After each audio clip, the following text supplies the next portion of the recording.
Good afternoon, everyone, and welcome to the YMCA of Greater Seattle's Community Conversation. I was actually pretty excited that, sometimes when we start these community conversations or other online pieces, we have music and all these other pieces, but this one we started together as a collective in silence. And sometimes we forget how critical silence is to being able to center ourselves and to being able to welcome ourselves into spaces. So, thank you for sitting with us together in silence. My name is Indira Bonner. My pronouns are she, her. I serve as the Associate Vice President for the Equity and Justice Center of Excellence at the YMCA of Greater Seattle. I'd like to welcome you to our Y community conversation entitled Joy and Cultural Connections. Before moving forward, I would like to acknowledge, on behalf of the Equity and Justice Center of Excellence, that the YMCA of Seattle's branch locations, education, and campsites reside on stolen lands of the Coastal Salish people. As we work, live, and play on these territories, we must keep in mind the ongoing effects of colonization, communities of struggle for self-determination, colonial state violence, and the recognition of Indigenous sovereignty. During this program, I do hope that you're able to direct your questions to the Q&A chat, which is the feature down in the bar below. We'll answer questions and share them with our moderator as the questions pop up, and with our panelists. And then at the end, if time allows, we'll be able to really bring up some of those questions as a collective and community. Just a very quick access note. First, we do have our closed caption on. We are very intentional about doing these on a platform that everyone can access. And in this access note, there's a picture. It shows a silhouette of people who have different body shapes and they're different sizes. Some are moving, some are lying, and some are sitting in many different configurations. One has a service dog, one is pushing a baby stroller, and then my favorite one is the person who's lying horizontally flat on the ground. The person is actively speaking to their feelings and emotions. It's just a reminder to use the space that you're in as comfortably as possible for your body, mind, and thinking of what you've carried into the space or brought with you into this space. And this comes from Lydia XZ Brown, an amazing activist that I definitely think, if you're interested, you should look at their work. Now it is my absolute pleasure to introduce Robin Chiles, our moderator for today's community conversation. Robin loves partnering with families in the development of their young people. Her focus is on helping young people with their emotional intelligence, their academic achievements, and most importantly, to become a better version of themselves. Robin believes in getting young people connected to the outdoors, sharing that she believes it's the perfect place to discover things about yourself. Robin grew up in Baltimore, Maryland, and spent her summers fishing and crabbing in the inlets of the Chesapeake Bay. After getting an art degree with a focus on sculpture, Robin moved to Seattle, where she eventually made her way to Passages Northwest and the YMCA's Camping and Outdoor Leadership Bold and Gold outdoor programs. She currently serves as our Senior Program Director of Equity and Justice for the YMCA. Welcome, Robin, and take it away. So thank you, Indira. And I'd like to welcome you to the June Y Community Conversations entitled Joy in Cultural and Community Connections. Today's conversation will share how Black and QT BIPOC communities experience cultural joy through creative expressions such as spoken word, dance, music, and the visual arts. The focus will be on the brilliance, beauty, and strengths Black and QT BIPOC communities bring to our society. We hope the idea that through connections with one another and through the stories we hear, we can pass along knowledge that helps us fight oppression, racism, and other systems that create barriers to self-realization in our communities. Cultural joy has been a tool of resistance for centuries, with all art forms being used to disrupt the status quo. In a society that values Black and LGBTQ people and their contributions, expressing cultural joy allows individuals and groups to own their narratives and challenge society's negative perceptions. Oppressive structures and traumatic news seeks to hinder our ability to revel in our joy. But today, we're shouting it from the rooftops, loud and wide, for everyone to hear. Please join us in practicing generous listening so that our storytellers' voices may be elevated. Before we begin our conversation, I'd like to introduce you and welcome our artists and panelists. Ebo Barton, Seattle spoken word artist, teacher, and activist. I'll share more about Ebo in just a bit. And Alisa Chiles, assistant curator in the Department of European Decorative Arts and Sculpture at the Philadelphia Museum of Art. We also have Guys and Dolls, Dolls and Gents drill team and drumline. And to accommodate our young artists, we have pre-recorded their performance and a brief Q&A with the team's captains and co-captains. The mission of Dolls and Gents is to present a community-based drill team and drumline, which promotes teamwork, the development of leadership skills, recognition and support through mentorship, and to be recognized as a significant cultural asset by the community. Please join me in welcoming Dolls and Gents drill and drumline.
I celebrate Black joy in my everyday life by continuously uplifting other Black people in my life and also supporting other Black businesses and communities. I celebrate it by practicing self-love and by being a part of the BSU club at my school. I celebrate Black joy in my everyday life by just being a leader, and I also love to dance, which also shows the passion I have to give to others. I think I celebrate Black joy in my everyday life by taking care of myself and also just being being supportive to my community, like drill team and school.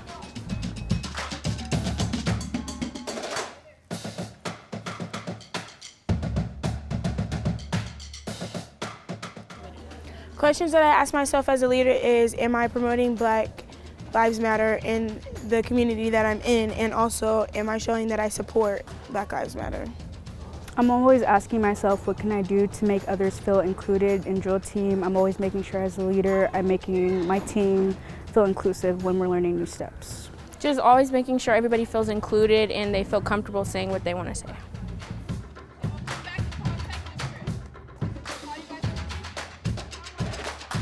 I stay encouraged by making sure I'm always staying true to myself and staying positive and never letting the negative things in my life deter or overpower the positive things in my life. I stay encouraged by always telling myself that you matter and that you're important. I stay encouraged by being in my community and being supported by others in my community, and also participating within my community by doing different community events and different performances with other companies that I am a part of. I stay encouraged by just knowing tomorrow I can be better than I was today.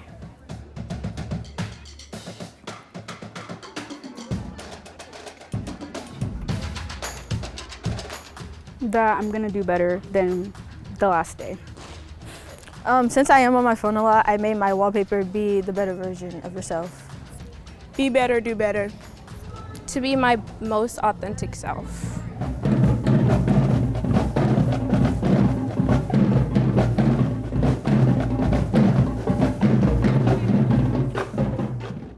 That was amazing.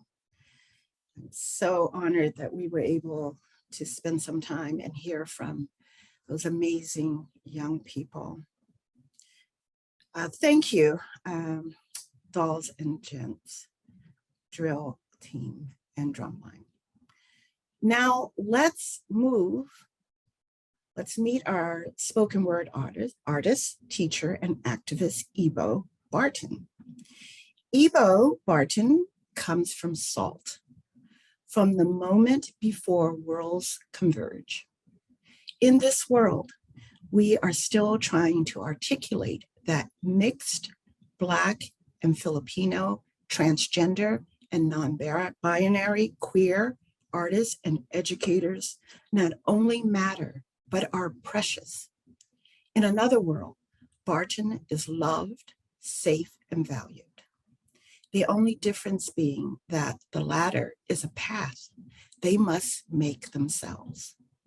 As a poet, you may have heard Ebo's work in Natasha Marin's Black Imagination, with the audiobook read by Tony and Grammy Award winner Daveed Diggs, or in her book Black Powerful, or the King County Metro, the steps of Seattle City Hall, or on various channels online or various universities across the United States. In 2016, they placed 5th in the world at the Individual World Poetry Slam. In 2020, they published their first full collection of work, Insubordinate, which was a Washington State Book Award finalist in 2021. They have worked in the LGBTQIAA+ nonprofits for the past 8 years. Currently, they are the Director of Housing Services for Lavender Rights Project, overseeing a supportive, permanent housing facility intended to prioritize Black, gender diverse individuals. As a leader in arts and activism, Ebo Barton is committed to creating communities for others to organize, heal, and rejoice. A 2020 Jack Straw Writing Fellow, Ebo Barton's written, performance, and community work demands societal reckoning.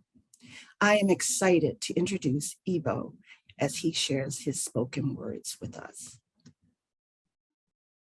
Hello, everyone. Thanks for being here. My name is Ebo Barton. As I said, I use they, them, or he, him pronouns just in case you want to talk about me later. But I would love if everyone, because I'm a poet and I'm a spoken word poet, that means we're in conversation with each other throughout all of my poems. So if there's anything you want to react to, you can using the reactions on the bottom of the screen, or you can say something in the chat, and I would love that. So I have 3 poems for y'all today. The first one I'm going to tell you is about my family. It's a great way to introduce myself, so I appreciate the time. My religious aunt recalls a family tragedy in a car ride. The story spills out of her mouth like a communion wine. We had just come from dinner, so it felt appropriate to drink her every word. Her expensive name brand purse her pulpit, she ends her sermon by saying, "It shows you the power of the hand of God." My family members are humbly moved out of a minivan bench. My uncle nods from the front seat. Even Santo Nino bobbles in approval on the dashboard, the rear view rosary swaying like a desperation prayer. But my universe stone and sage burning queer moody self wants to sigh holy breath. But I realized you can't tell anyone how to worship. My aunt, an unrecognized God herself, speaks as if Jesus is her own son. Perpetually surviving and mourning the death of actual Jesus and her actual son, this fiery hell of a family of ours. But why can't she see the God in herself? How is it that she is not the church's focal point? Why do our knees not buckle in prayer every time she enters the room, as if we don't call her first before praying to whatever is up there? And maybe it's that we don't want to give the ending away.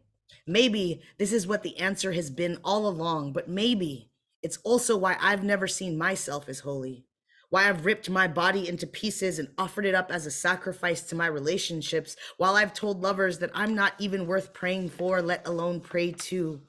I may have never flooded the earth or banished curious fruit pickers from my garden, but I have made an overdrawn bank account, made pay for wine to heal myself. I've swam in the deepest end, drowned, died, and resurrected, and no one even noticed at work on Monday. And isn't that godlike? I have untangled myself from my stepbrother's grip, ran 1,500 miles north, nearly lost myself in the Pacific Ocean, and still came out with some pretty fly shoes. My God. And there is no book about me.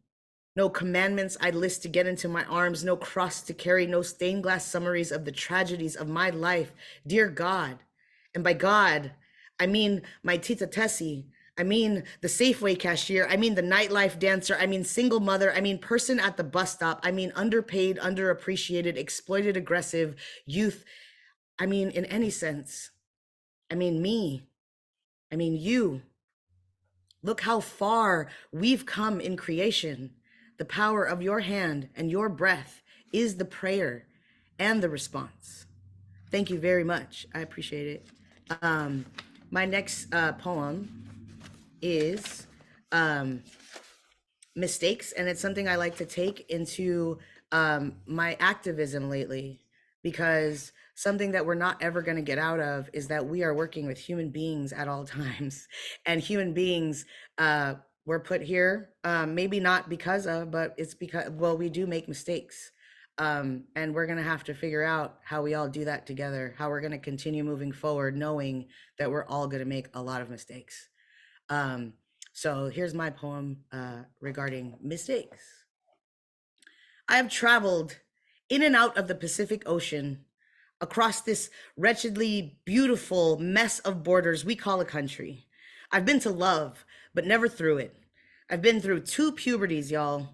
Been through 2 puberties, a library wall filled with unfinished books on heartbreak, about 13 breakdowns and only 2 breakthroughs, and I've driven what feels like 1 million more internet Zoom miles from out of the weather of raining expectations and unpredictions to this gallery of skeletons to tell all of you, make a mistake. I watched a Facebook video wherein the bass drum of an orchestra hit his note with so much passion, the drum mallet flew from his hands and hit the triangle player square in the face. The song never missed a note, but I imagine in another dimension, that woman yelled, "Ah!" so loudly that it bounced off the walls of the amphitheater and into the mouths of the pearl necklace wealthy white women, and Uff, Uff, Uff, Uff, Uff became the best remix the symphony has ever heard. My mother is not as out of her mind as I make her out to be, probably. But she had to have been, to have created an offspring with the man I'm supposed to call father on purpose. And that makes me a mistake. But look at what this mistake can do. Look how many lives I've lived. Look how many people can love me. Look, I can learn and change and grow and evolve. Look at the moon. I've read somewhere that a former planet shoulder checked a piece of our planet, and that piece got captured in the orbit. We call her the moon. And I think that she had the opportunity to roam the entire universe, but she fell so in love with our faces that she committed her body to be on night watch for eternity. Tell me you can't find the beauty in mistakes. I've lost a lot of friends, life, sanity, time making mistakes, but I can only hope that I walk this life differently because of them. Next time, I'll be so much better, I promise. Tomorrow, I will stand in front of a woman I've never even felt worthy of looking at. She pays all her bills on time and wakes up early to do yoga or something. And she makes her mama proud. And I will say, make a mistake with me. I've lived on this broken piece of rock for 40 years, and I've literally never been right about anything. So why would I be right about you? So come with me. We'll spill our combined traumas on each other's shirts. Let's feel really uncomfortable with what we said out loud. Let's go to the wrong airport on the wrong day and still get on the plane when it's actually time. To err is human. So let's be so human. Our flesh stinks of mess up. It'll be my fault, your bad, and our misstep, and we'll just do better next time. I'm sorry in advance for tripping on you. I'm sorry if my drumstick hits your face, but the beat is different now. And it's beautiful. Thank you all very much. I really appreciate it. I just want to shout out my book. It's available on my website. If you would like to hear or read more poetry of mine, it's available right here. Thank you, YMCA. I appreciate it so much. Ebo, thank you so much. You took us to so many places. Wow, powerful. Insubordinate by Ebo Barton. We will now take some time to listen and learn from my storytellers, artists, change makers, and history keepers about how joy in cultural and community connections is essential to us as human beings. I'm pleased to introduce Alisa Chiles to the panel, along with Ebo Barton. All right.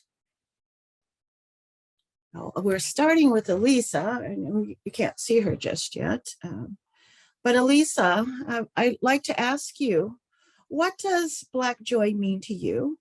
And how do you center cultural joy and connection in your work as a museum curator? Well, hello, everyone. I hope you can hear me okay. I'm Alisa Chiles. I'm an assistant curator at the Philadelphia Museum of Art in Philadelphia, and it's a pleasure to be with all of you today. Thank you to the YMCA for inviting me to be part of this conversation today. Well, my job as a museum curator, I work in a department of European decorative arts and sculpture, and I'm responsible for overseeing a collection of decorative arts from Europe, including furniture, ceramics, metalwork, tapestries, and textiles from the year 1700 through to the present. And my department also has a collection of global design, which includes designers from the United States, African-American designers, South America, all over the world. So it's a real pleasure to work in my field. And for me, Black joy is really about celebrating the full humanity of Black people. And I see it as anything that inspires, supports, or uplifts Black culture. Part of it, I think, is about resistance to sort of dominant tropes and stereotypes. I think representation is very important. And I think so often in our society, we're we're confronted with images and stories that depict Black people and Black culture and Black history in a negative light. They often, I think, center pain narratives and stories about trauma. So in the visual arts and in my field, you'll often see this, for example, in paintings. I sometimes joke of servants or slaves, when you look at paintings in a lot of museum galleries. In a kind of more popular artistic sphere, you can see in the cinematic arts, for example, our movie culture, the themes that Hollywood tends to center also revolve around these kind of trauma narratives. So movies about slavery and the civil rights movement and just struggles to survive. And all of that is important to depict, and it is true, but I think it's also equally important to show the other side, to show joy and triumph and all of the parts that represent the full experience of being a human being, and Black people are in that category. There's a great quote by a West Philadelphian filmmaker named Ken McFarland that I like, and he documents people in Philadelphia, and he has said that, quote, "I'm interested in Black triumph, not Black trauma. We have the power to shape our own collective image in our own authentic reality. We can amplify our voices using images of strength, dignity, pride, and success to drown out the cacophony of negative images," end quote. So this is part of how I see this, sort of reaffirming, healing, and uplifting. And I think art especially has such a powerful way to kind of connect with us emotionally, spiritually, and to uplift us. And I'd like to give you an example in my own curatorial practice. One of the things that I'm trying to do is to acquire and display more works by Black artists and designers, because like many other spaces in museums, so often the focus has been on male artists and white artists or artists of European descent, and also stories and histories that really privilege a Western view and an American, European, white view. And so one of the things that I'm doing is trying to center Black stories and make sure that visitors from all backgrounds see themselves reflected and their stories reflected and their image reflected in the galleries. So I'd like to share with you a recent acquisition to our collection, which I think exemplifies Black joy and also this kind of work that I'm trying to do. So if we can go to the first PowerPoint slide, please. Thank you. This is an acquisition that I recently purchased by a designer named Sheila Bridges. And she is an award-winning interior designer. She's a Philadelphia native, but now she lives in New York City. And she's probably best known in the 1990s. She redesigned Bill Clinton's Harlem office. And she more recently redesigned the vice president's residence in Washington, D.C. at the Naval Observatory, where Vice President Kamala Harris lives. But in the early 2000s, she created this pattern called Harlem Toile. And she was inspired by the traditional format of French toiles. And if you can go to the next slide, you can see some examples of French toile de joaillier. This was a kind of printed cotton fabric that was invented in France in the second half of the 18th century, and it became enormously popular, was used in the residences of Marie Antoinette and other French royals and aristocrats. And here you see some examples where you see the colors that were often used, the kind of raspberry red or blue. And generally what you see is a kind of colorful ground, but these repeating vignettes which show different scenes. Usually these were pastoral scenes of people sort of leisurely enjoying the countryside, or there might be depictions of new scientific inventions, but you see repeated scenes that are scenes that repeat on the fabric, which show these kind of leisurely, enjoyable, delightful scenes, sometimes landscapes, and they're staggered across the fabric. So if we can go to the next scene, next PowerPoint slide, please. So what Sheila did is she was inspired by this 18th century French doll, and instead of showing sort of French aristocrats in a landscape, she replaced those repeating scenes with images of contemporary African Americans enjoying life. And it was important for her to show scenes of the Black experience in positive terms. She deliberately wanted to combat some negative stereotypes of African Americans. So you can see here several vignettes that show represent the Black experience in moments of joy and friendship and camaraderie and sort of leisure. And there's a scene, you can see a blow up here on the top right of a couple who's enjoying a picnic. They have some fried chicken and some other delightful things to eat. And you'll notice that everyone in all of these scenes, all of these African-American people she's depicting are wearing 18th century dress. So she's kind of nodding to this European tradition in multiple ways.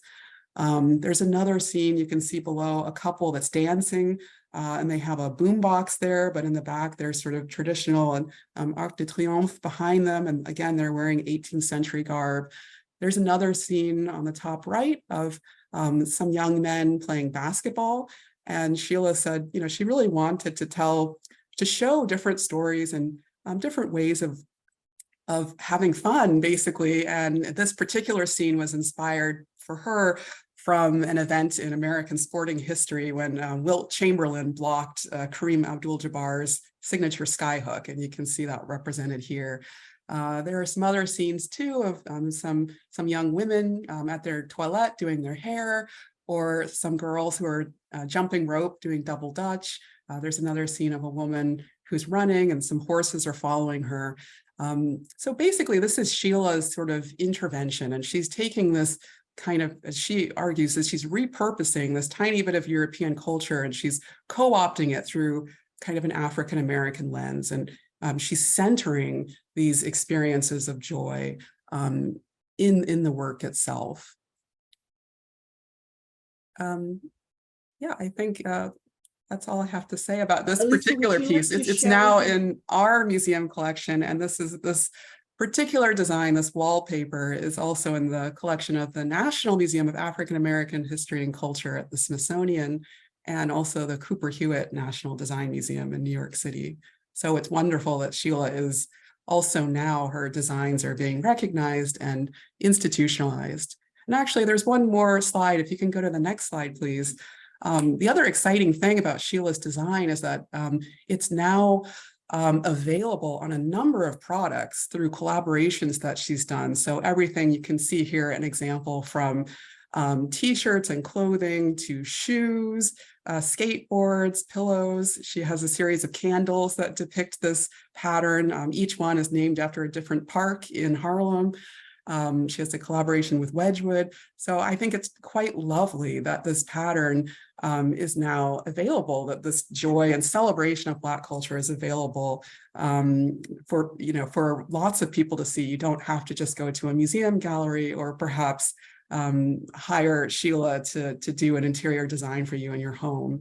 And as she also pointed out, part of the reason why she created this pattern in the first place is that she loved toile, she always has, but she couldn't find a toile that she felt really spoke to her as an African-American woman. And so she decided to invent one that she felt was really joyful and uplifting and celebrating Black culture and heritage. So you can see some examples of how now en masse people will be able to see this print. Oh, thank you, Alisa. I really love Sheila's design, and I'm so glad to see that she's making it accessible to many people. Ebo, I'd like to ask you, how do you experience joy and happiness in your cultural spaces and communities? Yeah, I think that a lot of the ways is I experience joy from being in space with other Black folks. And I think that that part is the most important because I often feel like we have to uh, mute ourselves in everyday life, whether that be at work or play or, wherever it is that we have to attend, and making sure that I make connections with other Black folks in my communities that are my friends or are my chosen family, I get to reclaim my identity back.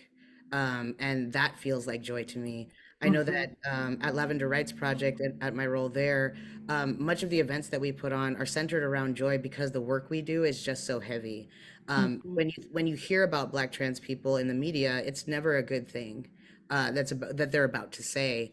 And so our events are focused on joy, like the Black Trans Comedy Showcase. We often have comedians come and tell jokes, and that is definitely obviously joy, right? Laughing is Yeah. definitely joy.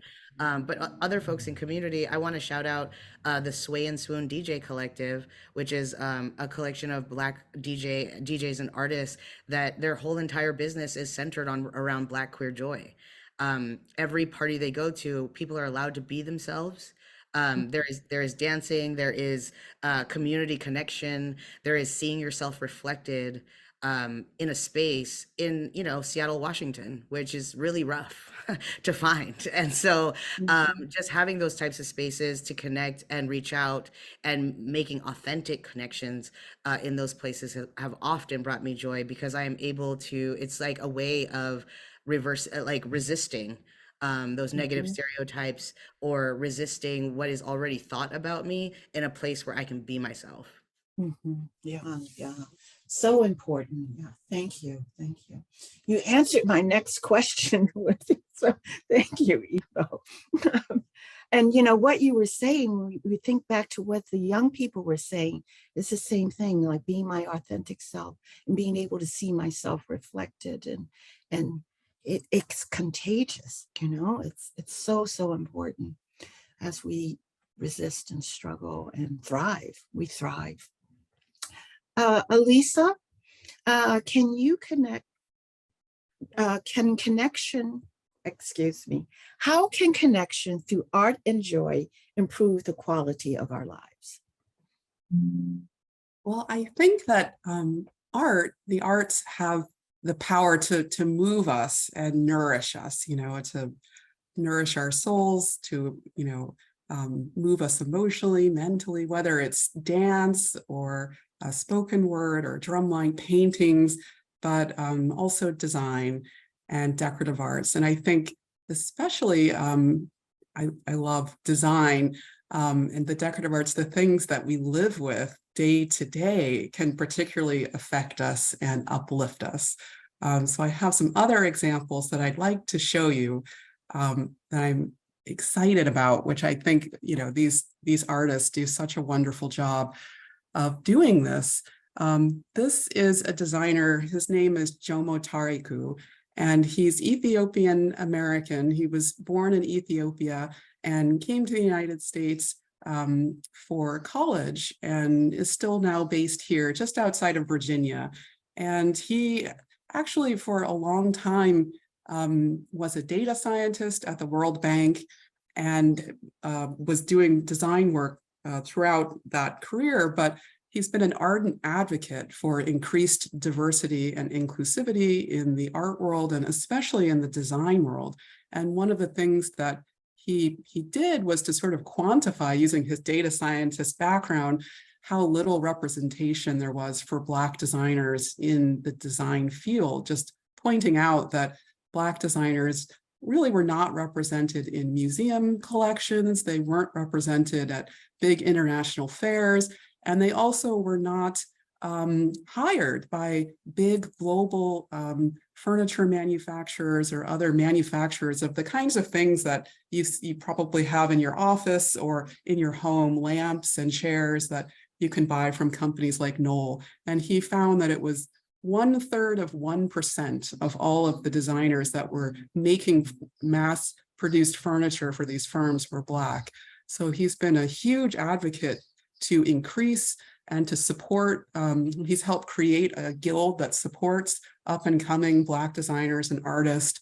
But also he's an advocate for sort of centering Black culture, again, an African culture, and celebrating that. And so I think it's really, I love his work because it's just very beautiful, but there's also the beauty of having that direct cultural connection that he's drawing from. So here you see an example of this. This is a chair that he designed in 2017 called the Nyala chair. And this chair, you'll see it has 3 legs and this very kind of dramatically sculpted backrest. And the inspiration for this, if you go to the next slide, was a kind of gazelle antelope that lives in East Africa, the part of Africa where he's from. And so you see the backrest mirrors the shape of the horns of this antelope, and the legs are sort of like the chair mirror the hind legs of the animal. And so it's his way of, sort of drawing from that culture. And this is also an animal that's endangered right now. So he's drawing awareness to that. And another aspect of this chair that I think is nice is it has 3 legs instead of 4. And that's also a reference to a very traditional type of chair, which has a very long history in all over Africa, that have 3 legs. And you see this a lot. So he's deliberately referencing his own sort of heritage and culture, but then putting his own twist on it and modernizing it and creating a really beautiful form, which is functional, but also sculptural and beautiful. So in the day-to-day sort of represents and celebrates this. And if we go to the next slide, we'll see another example. Oh, there was one other chair that we missed. Anyway, we'll move on to this chair. There are many other examples of work by Jomo that I think, really exemplifies how the beautiful way that he works of drawing and tapping into his African heritage. This chair is, I think, a masterpiece by him. And we've just recently acquired this chair for my museum's collection. It's called the Mido chair. And you'll see the form of it. It's like a sculpted Afro pick. And for Jomo, this was a very sort of intense design process. The word Mido in Amharic means hair comb. So the title is referencing the piece. But for him, this chair, as he has said it, is so much more than just a chair. It's about celebrating the beauty and strength of Black people and Black culture. And it has very deep meaning, not only in the United States in the context here, but also in sub-Saharan regions of Africa. And if you go to the next slide, you can see the chair itself has very complicated construction, but here you see he's referencing this moment in American history, the Black Power moment, celebrating Black hair and afros and the Afro pick and all of the cultural associations with that. His own uncle in the 1970s, he said, wore an Afro pick, so there's a kind of personal celebration in there. But also, if we go to the next slide, this is a form. If we go back, I guess we're missing a slide, but that's okay. This is a form which actually has a 6,000-year history in parts of Africa and parts of the Sudan. So these combs in an African context also have very deep meaning. They're used to signify your age, your religion, your wealth, your marital status.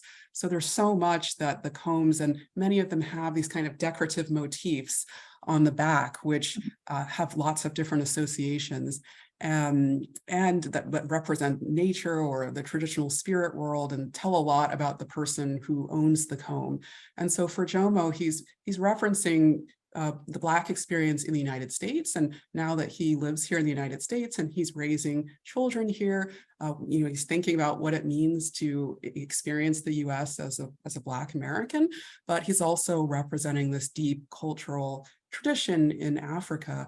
And then the chair also is speaking to the experience of enslaved Africans coming across to the United States during the transatlantic slave trade. So the fact that he has abstracted the chair and removed the decorative motifs on the top, for him is a way of acknowledging and honoring enslaved Africans who were stripped both of their identities and that tie to their culture in Africa, but also stripped of their belongings, including their hair combs.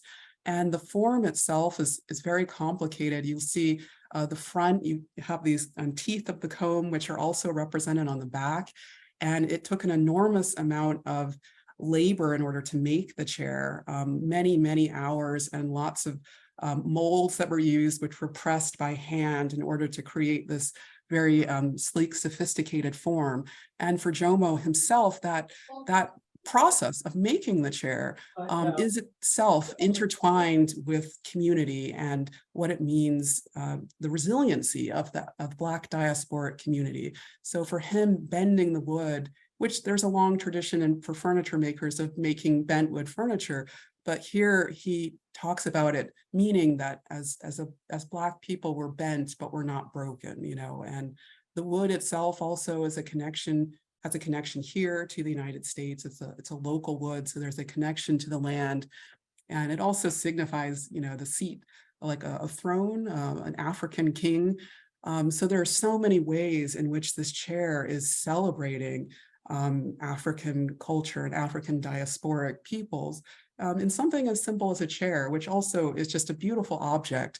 But it's a good example, I think, of how just in the day-to-day we might experience these kinds of things and have this kind of joy through cultural connection. And for me, I'm so happy to see and learn about these kinds of works, especially in the context of the current design landscape, which is so often tilted more towards European traditions or perhaps sometimes Japan. So to see designs that are now coming from Black designers, which are celebrating African culture and African forms and heritage, I think is quite lovely. Thank you, Alisa. And Jomo's work was seen in Wakanda Forever. Correct? Oh, yes. Yeah. So, yeah. So Jomo Yeah, so we're really excited. Jomo, yes, for 30 years, he was working really without much acknowledgement from the wider design field. And now there's been a shift and people are starting to sort of pay more attention. And so Jomo now has many clients, and his work has been featured in the new Black Panther movie, Wakanda Forever. If you watch the movie, you'll see there's a scene where you see several of his stools that are in a central pavilion right before Wakanda is flooded, I guess. And yeah. he's working Well, on some you. other movies too, but. Yeah. Thank you so much. Ebo, as artists, how do you center cultural joy and connection, especially when you consider our spaces, whether housing, education, entertainment, third places, or advocacy spaces? I think making intentional moves for joy. I think that that's sort of the key, because even in poetry, like especially at poetry slam communities, our stories aren't often the most joyful. And I think that intentionally making those spaces for post or even pre is actually the key. So like even in housing, as I work with Lavender Rights Project, a lot of our programs are centered around community integration and community connection, making sure that folks are experiencing joy, because it impacts your mental health and it impacts your ability to thrive if you're not experiencing joy on a regular basis, right? Like if you don't have an example of joy, if you don't know how to celebrate, if you've never celebrated, then how will you get to that point, right? So having all of those intentional ways of experiencing joy are how I would. I know that when I am performing, specifically, you know, a lot of heavy weighted emotional poems, I make sure that after that performance, I'm on my way to go do something joyful, whether that be, you know, sitting on my couch with my dog and turning off my phone and not worrying about anybody else but me and my dog, or that means like going out with friends and sharing a meal and just, you know, laughing, sharing stories or whatever the case may be. I know that, you know, like a great example of this is actually Pride, the Pride Month, as a matter of fact. And you know, there are a lot of heavy conversations that happen through Pride. I mean, today in 2023, we don't have the greatest news regarding our communities, regarding LGBTQIAA communities, LMNOP. So Pride was an intentional place where there was a lot of different ways to experience joy, whether that be just having conversation with other folks in community, or whether that be dancing. And I think dancing is a big one for me. I'm sorry, letting my limbs loose is like the best thing ever. And like hearing music from artists that you recognize and look like you, right? Like is a part of this joy. So making intentional time and space. And if you are in the position of of curating those spaces, like making that effort to making sure that joy exists in your plans? Yes, so important. So I'm so happy to hear, Ebo, that you know how to say these powerful words and then find ways to find joy after and take care of yourself. You are a precious resource. Thank you. Alisa, can you expand more on how you see your curatorial practice of centering cultural joy and connection as being anti-racist and helping to uplift marginalized communities? Yes, so I think, as I mentioned earlier, something that's very important is, just representation for us to see ourselves, as a young person when you're growing up, like if you see someone in a particular job or in a particular position, it helps you to imagine yourself, being in that position one day. And as you grow as a person, it's important for you to see, positive representation of yourself, of your culture, of who you are as a person. And to make sure that, and for us as, curators, as people who are shaping narratives, to make sure that that we are creating inclusive spaces where everybody, sees themselves represented.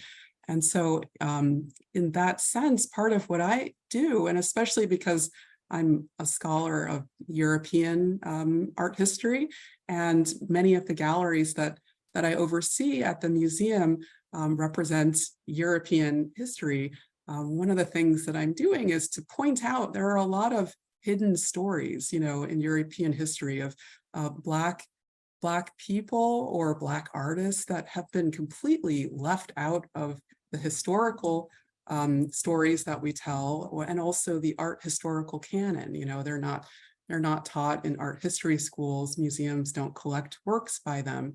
So part of what I'm doing is to try to draw attention to that. And it might be something like, for example, we in the museum have galleries of arms and armor. And some of those galleries show designs for horse equipment. And very interesting that there was an African-American horse whisperer and horse trainer who was born into slavery in the 19th century, who completely revolutionized equipment for horse training and how people communicated and worked with horses. I never knew that until fairly recently, but those are the kinds of stories that I am working to draw attention to, to put the design that he created for a horse training bit, which is still used today, in every barn pretty much, which most people probably don't know his story. His name is Tom Bass, into our galleries to kind of tell that story and put it in dialogue with some of the other historical training bits to show why what he did was so revolutionary. Another example, which I'd like to show you here, is a piece by a very talented South African ceramics artist named Zizipo Poswa, which we've just acquired for our collection. And she's very talented. She was trained as a textile designer, and a lot of her pieces reflect her interest in pattern on the surface of her vessels. She also grew up in the rural South African countryside. And she, as a Xhosa woman, thinks about this, especially now that she's part of the kind of cosmopolitan Cape Town community. There's, a fast-paced artist community there.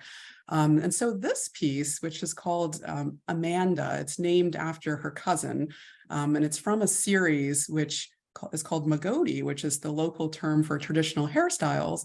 It's about honoring the dignity of women's work and the work of her cousin and other women mentors that she grew up around in the rural South African countryside. So the shape of the vessel, and this is a very large piece, it has a lot of presence, is meant to evoke the shape of the kinds of vessels that she and her relatives carried on their head, just moving things through the countryside, which she remembers very fondly. But more importantly, the top of this vessel, you see this very kind of elaborate series of threaded loops.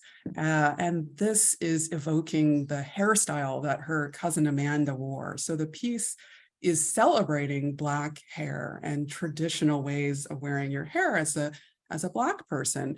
And Zizi Poe herself loves hair. She had been a hair model in 2007, and she had worn a lot of hair extensions, but she sort of fell in love with traditional hairstyles and learned more about the different traditional ways that women across the African continent wore their hair. And if we have the next slide, you can see an example of, yes, this is on the left, there was a photo series by a Nigerian photographer named J.D. Okajiri, who documented a lot of different hairstyles across the African continent. And here you can see some of them, but Zizi Poe really felt like this was something that connected Black women. There was a kind of bond across the African continent and beyond, the African diaspora. And she thought a lot about the role of hair salons as a meeting place for women. But you can see specifically, she wanted to celebrate the kind of texture and the natural qualities of Black hair, and with this piece and the strength and resilience of women. And so for me, if we go to the next slide, I think putting this piece in our galleries, is an important way for to make kind of a statement about how we should, honor and celebrate a variety of different hair textures. And here you see, I'm going to be installing it in a gallery. This is a British period room that we have at the museum. And put this piece in dialogue with a number of paintings in the room which depict British aristocrats who, are landed members of the aristocracy in the 18th century. And this was a moment when fashion was depicted often in these kinds of portrait paintings, including hair fashion. So you'll see in this gallery, many of these British ladies have very elaborate hairstyles. And so I think putting this piece in conversation with those is a way to talk about hair, but also how we think about hair, and how we define beauty and what we see as beautiful in our society.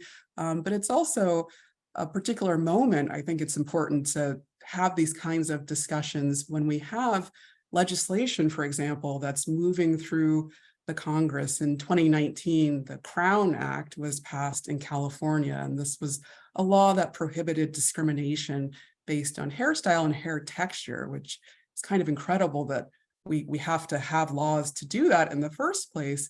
But, this piece, I think, is an important part of joining that conversation. And again, in a city, my museum is in Philadelphia, which is a majority Black city. I think it's important to kind of center these kinds of conversations and works like this, where, again, school children and others can walk through the galleries and see this and see a kind of celebration of Black hair in a way that will be meaningful to them. So that's part of what I see as part of my curatorial practice, is kind of disrupting some of these biases that we have, and some of the ways that the Black experience and Black body has been either completely excluded or maybe shown in ways that are not always positive. Thank you, Alisa. Oh, Ebo and Alisa, you all are using cultural joy to disrupt the status quo. So we're talking about. We have time for a Q&A now. So if you place your questions in the chat, if anyone has questions. I also want to jump in and saying thank you for showing us all of those pieces. They were incredible and really interesting to hear about. I don't know that I would ever have been exposed to it otherwise, so I really appreciate it. Yes. Okay, I don't see any questions. So if we will move on, and I just want to say, echo what you're saying, Ebo, about just coming together. This has been very meaningful. Just want to thank you for being with us today, all of you. And we hope that this has been meaningful. And we invite you to think of one word or quote which really resonated with you about today's conversation and share that in the chat box now. We invite you to share your feedback with us using the link that is going to be shared in the chat box as well. Please explore our resources shared in today's PowerPoint. We will share a recorded copy of this video along with the resources from the PowerPoint slides with all the attended or registered for this community conversation. We invite you to our future Y community events in November 2023 as we explore inclusion, addressing stereotyping, stigmatizing, brought to you by our Women, Femme, and Disability Justice Equity resource groups. Our Heritage Month offerings are free and open to all. I want to thank you for joining us today, and please stay safe.